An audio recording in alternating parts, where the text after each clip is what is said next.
ಏ ಕನ್ನಡವಾಲ, ಇಲ್ಲಿರ್ಬೇಕು ಅಂದ್ರೆ ನಮ್ ಗುಲಾಮ್ಗಿರಿ ಮಾಡಬೇಕು.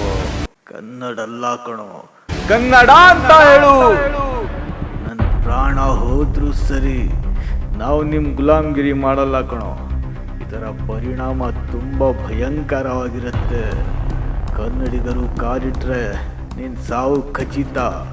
ನಿನ್ನ ಪ್ರಾಣ ಉಳಿಸ್ಕೊಳ್ಳೋಕ್ಕೆ ಬಚ್ಚಿಟ್ಕೊಳ್ಳೋಕ್ಕೂ ನಿಮ್ಗೆ ಜಾಗ ಸಿಗಲ್ಲ.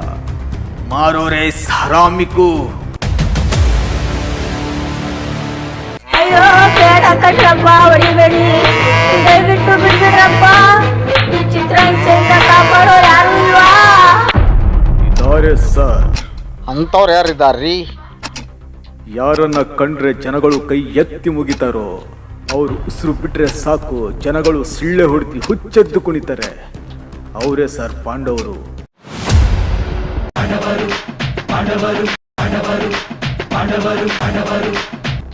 ಅವರು 5 ಜನ ಪಂಚಶಕ್ತಿ ಇದ್ದ ಹಾಗೆ ಸರ್. ಅವರು ಮುಷ್ಟಿ ಕಟ್ಟಿದ್ರೆ ಸಾಕು, ಅವನು ಯಾರೇ ಇರಲಿ, ಎಂಥವನೇ ಇರಲಿ, ಅವರ ಮುಷ್ಟಿಯಲ್ಲಿ ಹಿಡ್ಕೊಂಡ್ಬಿಡ್ತಾರೆ ಸರ್. ಇನ್ನು ಕನ್ನಡಿಗರ ವಿಷಯಕ್ಕೆ ಬಂದರೆ ಸುಮ್ಮನಿರ್ತಾರ? Very interesting. ಯಾರ್ರೀ ಅವರು? ಮೊದಲನೆಯವರು ರಾಜಣ್ಣ,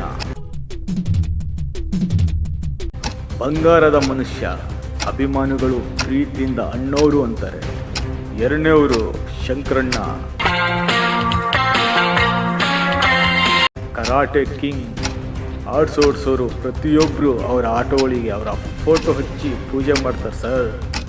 ಅಭಿಮಾನಿಗಳು ಪ್ರೀತಿಯಿಂದ ಆಟೋ ರಾಜ ಅಂತಾರೆ. ಮೂರನೆಯವರು ಸಾಹಸ ಸಿಂಹ. ಅಭಿಮಾನಿಗಳು ಪ್ರೀತಿಯಿಂದ ವಿಷ್ಣು ದಾದ ಅಂತಾರೆ ಸರ್. ಇವರು ಕೋಟಿ ಗೊಬ್ಬ ಸರ್, ಕೋಟಿ ಗೊಬ್ಬ. ನಾಲ್ಕನೆಯವರು ಕನ್ವರ್. ಅಭಿಮಾನಿಗಳು ಪ್ರೀತಿಯಿಂದ ಅಂಬಿ ಅಂತಾರೆ ಸರ್. ಇವರು ಒಂಥರ ರೆಬಲ್ ಇದ್ದಂಗೆ ಸರ್. ಐದನೆಯವರು ಟೈಗರ್.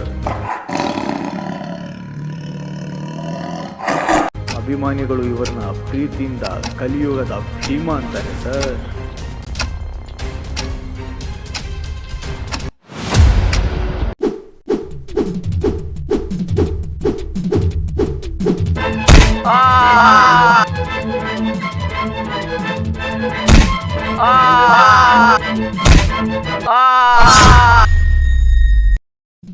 ಕನ್ನಡಿಗರಿಗೆ ಸ್ವಾಭಿಮಾನದಿಂದ ಇರೋದು ಗೊತ್ತು, ಕೆಡಕಿದ್ರೆ ತಲೆ ತೆಗೆಯೋದು ಗೊತ್ತು.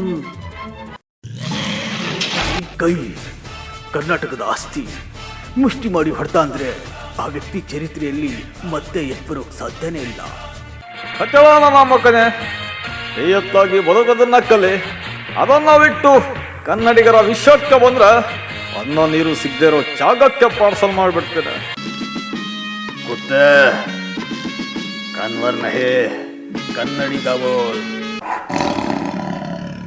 ಮರಿ ಕನ್ನಡಿಗರಿಗೆ ಮುಟ್ಟಿದ್ರೆ ಬಿಡ್ತೀನಿ ಟೈಗರ್. ಹಾ ಕೊಂದ್ರೆ ತೂ ಸಾಲ. ನನ್ ಜಾಗಕ್ಕೆ ಬಂದು ನನಗೆ ಆವಾಜ್ ಹಾಕ್ತಿದೀಯಾ?